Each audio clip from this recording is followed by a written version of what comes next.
Hello साथियों, कैसे आप सभी। मैं हितेश आप सभी का स्वागत करता हूं यूट्यूब चैनल ज्ञान विद्यालय में। कैसे आप सभी। आई होप आप सबकी प्रिपरेशन बहुत ही अच्छी चल रही होगी। तो चलिए, आज के सेशन को स्टार्ट करने से पहले यदि आप हमारे साथ पहली बार जुड़े तो प्लीज़ सेशन को लाइक करना, शेयर करना और चैनल को सब्सक्राइब करना ना भूलें, और साथ ही साथ बेल आइकन को भी प्रेस कर दें, जिससे आपको आने वाली सभी वीडियोस की नोटिफिकेशन टाइम टू टाइम मिलती रहे। तो चलिए, आज का हम सेशन स्टार्ट करते हैं, जो कि एसएससी सीएचएसएल 2022 का प्रीवियस ईयर क्वेश्चन पेपर है और कुछ उसमें सिलेक्टेड क्वेश्चंस भी है। तो ये वाला जो पेपर है ये थोड़ा मॉडरेट पेपर है, तो देखते हैं कि आपसे कितने सॉल्व हो सकते हैं। तो इसलिए स्टार्ट करते हैं सेशन को। 2011 की जनगणना के अनुसार भारत की अनुमानित साक्षरता दर क्या है। ठीक है, तो लिटरेसी रेट पूछ रहा है दोस्तों। ठीक है, तो लिटरेसी रेट कितना है आपका, ऑप्शन नंबर सी। ठीक है, यानी कि 74.4% लिटरेसी, हाई लिटरेसी रेट है 2011 की पॉपुलेशन या सेंसस के अकॉर्डिंग। ठीक है, तो option number third will be our right answer. Bharat सरकार ने सितंबर 2022 में किस राजनीतिक संगठन को गैर कानूनी गतिविधि रोकथाम अधिनियम के तहत प्रतिबंधित कर दिया था। खालिस्तान जिंदाबाद force, popular front of India या पीएफआई जिसे आप शॉर्ट फॉर्म में बोलते हैं, ऑल त्रिपुरा टाइगर फोर्स या Jammu and Kashmir Islamic front. तो किसने किया था, option number B, popular front of India या पीएफआई। ठीक है, तो आपको ऑप्शन नंबर बी राइट हो जाएगा। ठीक है, option number B will be your right answer. Ambedkar ji ने मंदिर प्रवेश आंदोलन कब प्रारंभ किया था, जिसमें उनके महार जाति के अनुयायियों ने भाग लिया था। यानी कि जो उनकी जाति से बिलोंग करते थे, महार जाति से बिलोंग करते थे अंबेडकर जी। ठीक है, आप सभी जानते हैं। ठीक है, तो उन्होंने बेसिकली जो आंदोलन किया था स्टार्ट, कि मंदिर में प्रवेश करने से वर्जित रखा जाता था जो दलित लोग होते थे पहले। ठीक है, लेकिन अब आज के ज़माने में, वर्तमान समय में ऐसा कुछ नहीं है। किसी भी जाति के साथ किसी भी तरह का भेदभाव नहीं किया जाता, वो किसी भी धार्मिक संस्थान में जा सकता है। ठीक है, तो कब किया था, 1927 में। ठीक है, तो option number B will be our right answer. अब बात आती है अम्बेडकर जी ने कौन से आर्टिकल में, कौन से फंडामेंटल राइट्स को संविधान की आत्मा कहा है। ठीक है, तो आर्टिकल 32 को उन्होंने क्या कहा है, कॉन्स्टिट्यूशन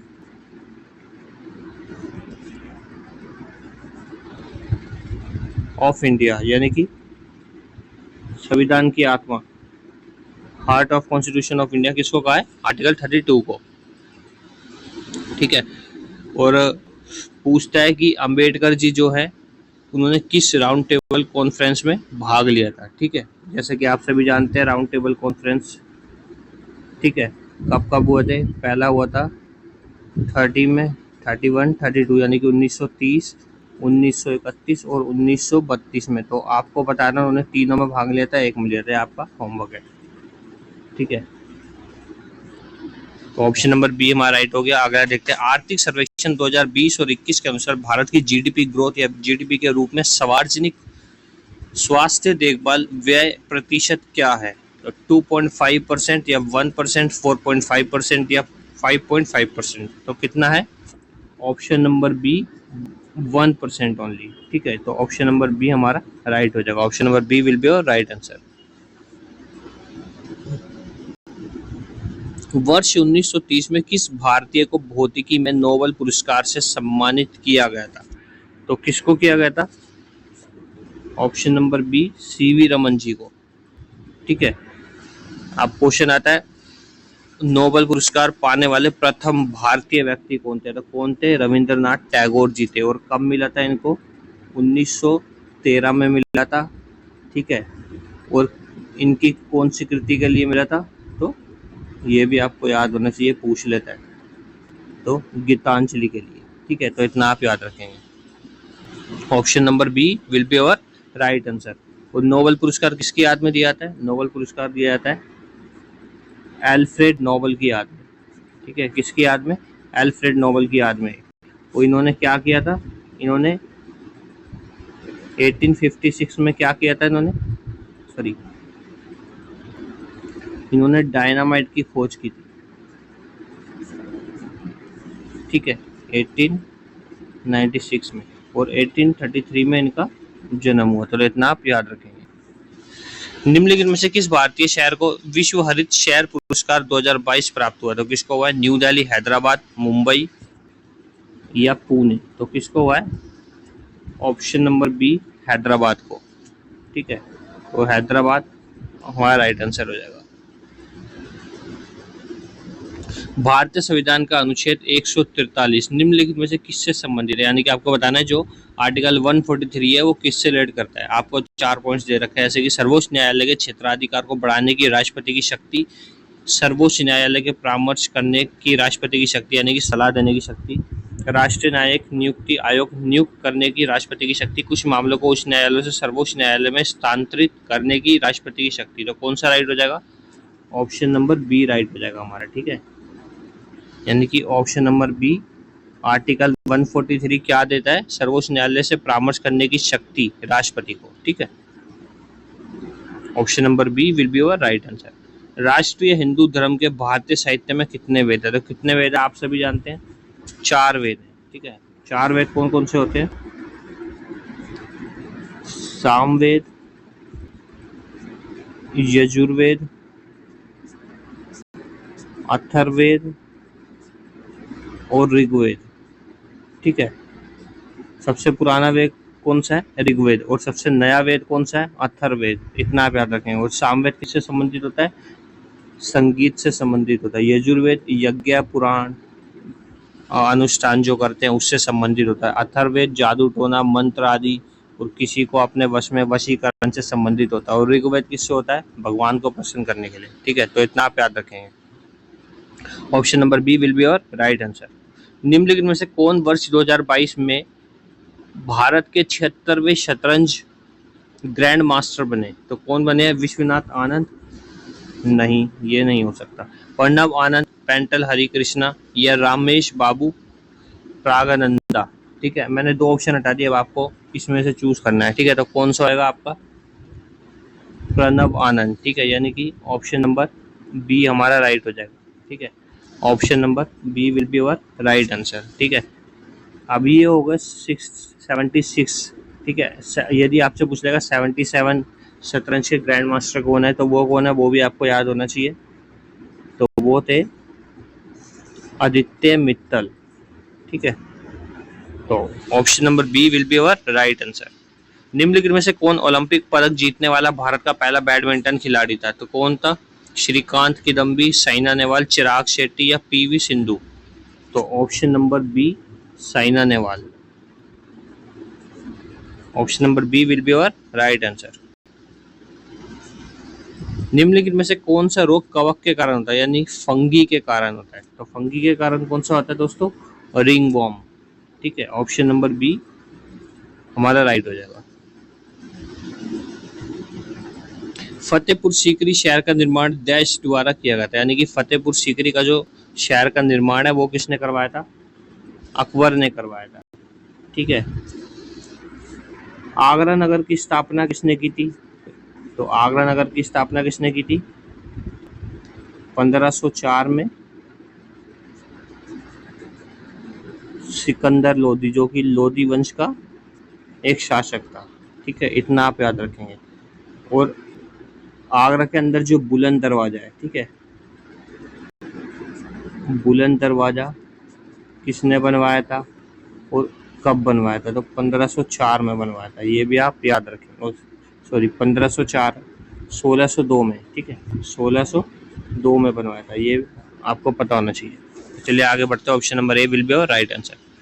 2022 राष्ट्रमंडल खेलों में भारतीय एथलीटों ने कितने रजत पदक जीते? यानी कि how many silver medals did Indian athletes win in the 2022 Commonwealth games? तो कितने जीते हैं? आपके ऑप्शन है 14, 18, 20, 16। Option number D will be our right answer, यानी कि 16 पदक जीते उन्होंने। और कौन से पदक जीते हैं? ब्रॉन्ज। ठीक है, तो ये आप याद रखेंगे। भारत की राष्ट्रपति श्रीमती द्रौपदी मुर्मू ने अक्टूबर 2022 में किस भारतीय संस्थान में परम कामरूप सुपर कंप्यूटर सुविधा का उद्घाटन किया? तो कहाँ पे किया है? IIT गुवाहाटी, जो कि कहाँ स्थित है? असम के अंदर स्थित है। अब असम की बात आ गई दोस्तों, असम से पूछता है आपका अम्बुबाची पर्व कहाँ मनाया जाता है? ठीक है, यह पूछता है माँ कामाख्या मंदिर कहाँ स्थित है? ठीक है, तो ये आपको पता होना चाहिए। और असम से रिलेटेड सबसे फेमस डांस कौन सा है? बिहू। खेली गोपाल, कली गोपाल, रंगोली बिहू, भगोली बिहू, ये सब कहाँ से बिलोंग करते हैं? असम स्टेट से। Option number A will be your right answer. S-400 triumph रूसी फॉर ट्राइम्फ मिसाइल प्रणाली क्या रूस में डिजाइन की गई मिसाइल रक्षा प्रणाली है? यानी कि पूछ रहा है वो कहाँ से कहाँ तक क्या करती है? फेंक सकती है मिसाइल को। यानी एयर टू अंडर वाटर, हवा से पानी के अंदर, सतह से हवा तक, या सतह से सतह तक, एयर टू एयर। तो कहाँ से कहाँ तक फेंकती है? सतह से हवा तक। Option number B will be your right answer. ठीक है, आपको सिर्फ इस क्वेश्चन में दो चीज़ याद रखनी है, यानी कि सतह से हवा तक फेंकती है और मिसाइल का नाम पूछ लेगा तो S-400 ट्राइम्फ। ठीक है, रशियन फॉर ट्राइम्फ मिसाइल। निम्नलिखित में से कौन माप की एक इकाई है जो उस दर का वर्णन करती है जिस पर ब्रह्मांड का विस्तार होता है? यानी कि कौन सी इकाई है? ठीक है, फ्राडे कांस्टेंट है, या प्लैंक्स कांस्टेंट है, इलेक्ट्रिक कांस्टेंट है, हबल कांस्टेंट है? ठीक है, तो कौन सा हो जाएगा आपका? Option number D will be your right answer, यानी कि हबल कांस्टेंट। ठीक है, अब क्या है इसके अंदर पढ़ लेते हैं थोड़ा। कह रहा है अमेरिकी खगोल शास्त्री एडविन हबल ने सबसे पहले यह साबित किया था कि ब्रह्मांड का विस्तार ब्रह्मांड सिद्धांत के अनुसार हो रहा है। ब्रह्मांड वर्तमान में फेल हो रहा है। हबल ने साबित किया कि दूर की आकाश गंगाओं, जिसे आप गैलेक्सी बोलते हैं, कि गति और पृथ्वी से उनकी दूरी के बीच सीधा संबंध है, यानी कि वो किसी न किसी रूप से एक दूसरे से जुड़े हुए हैं। ठीक है, तो option number D will be your right answer. किस देश ने अंतरिक्ष एजेंसी ने डार्ट मिशन परियोजना शुरू की है? तो डार्ट मिशन परियोजना किसने की है? ऑप्शन नंबर ए यूएसए ने की है। निम्नलिखित में से कौन सा एक डाटाबेस सॉफ्टवेयर है? तो डाटाबेस सॉफ्टवेयर कौन सा है? DBase. ठीक है, तो option number C will be your right answer. Bharat में नील विद्रोह किसान आंदोलन कब शुरू हुआ? तो नील विद्रोह कहाँ पे हुआ था? नील विद्रोह आपका बंगाल के अंदर हुआ था। ठीक है, और लोगों से क्या किया था? जबरन नील की खेती करवाई जाती थी। लेकिन बाद में जब 1859 यानी कि 1859 में नील विद्रोह का किसान आंदोलन हुआ और इसके खिलाफ एक एक्ट पारित किया 1859 में कि अब से नील विद्रोह की जो, या इंडिगो मूवमेंट बोल सकते हैं आप, या नील विद्रोह की खेती जो पूरी तरह से बंद कर दी गई। इसके बाद अब किसी भी भूमि पर इस तरीके की उपज नहीं की जाएगी। ठीक है, तो ये इसलिए बेसिकली ये आंदोलन जो हुआ था 1859 में हुआ था। Option number C will be your right answer. Bharat के पड़ोसी देश भूटान की आधिकारिक भाषा क्या है? तो भारत के पड़ोसी देश भूटान की आधिकारिक भाषा क्या है? क्यात, जोंगखा, युआन, या नगलट्रम? तो option number B will be our right answer, यानी कि जोंगखा क्या है उसकी आधिकारिक भाषा। अब भारत के पड़ोसी देश की बात आई है तो भारत के पड़ोसी देश कितने हैं? वैसे तो टोटल 9 है, जो कि जलीय सीमा वाले 2 देश को मिलाकर, और यदि आपसे स्थल रूट के पूछेगा, लैंड रूट के, तो 7 है। ठीक है, और 7 में कौन कौन से आते हैं? पाकिस्तान आता है आपका, ठीक है, अफगानिस्तान आता है, चीन, भूटान, नेपाल, और कौन सा आता है आपका? म्यांमार। ठीक है, तो ये कितने देश हो गए आपके? पाकिस्तान, अफगानिस्तान, चाइना, भूटान, नेपाल और आपका म्यांमार। ठीक है, तो इतना आप याद रखेंगे। और सबसे छोटी सीमा जो भारत की किसके साथ शेयर करता है? वो अफगानिस्तान के साथ 106 किलोमीटर। और सबसे ज़्यादा किसके साथ करता है? बांग्लादेश के साथ करता है। कितनी? 4096.7 किलोमीटर। तो इतना आप याद रखें। और पाकिस्तान के साथ कितनी करता है? 3323 किलोमीटर। तो ये आपको पता होना चाहिए। Option number B will be our right answer. Sir Tim Berners-Lee एक ब्रिटिश कंप्यूटर वैज्ञानिक ने क्रांतिकारी वर्ल्ड वाइड वेब, यानी कि वर्ल्ड वाइड वेब जो है उसका आविष्कार किस सन में किया था? ये पूछ रहा है आपसे। तो ऑप्शन नंबर सी हमारा राइट हो जाएगा। ठीक है, यानी कब की थी? 1990 में वर्ल्ड वाइड वेब का आविष्कार किया था। ठीक है, अब इस क्वेश्चन के अंदर आपको 2 बातें देखने को मिली। ठीक है, कि वर्ल्ड वाइड वेब का आविष्कारक कौन है? Sir Tim Berners-Lee. ठीक है, और कब किया गया था? 1990 में किया गया था। तो ऑप्शन नंबर सी हमारा राइट हो जाएगा। इसी के साथ दोस्तों सेशन खत्म होता है। यदि आपको अच्छा लगा तो प्लीज ज़्यादा शेयर करें, देन चैनल को सब्सक्राइब करें। Thanks for watching my video.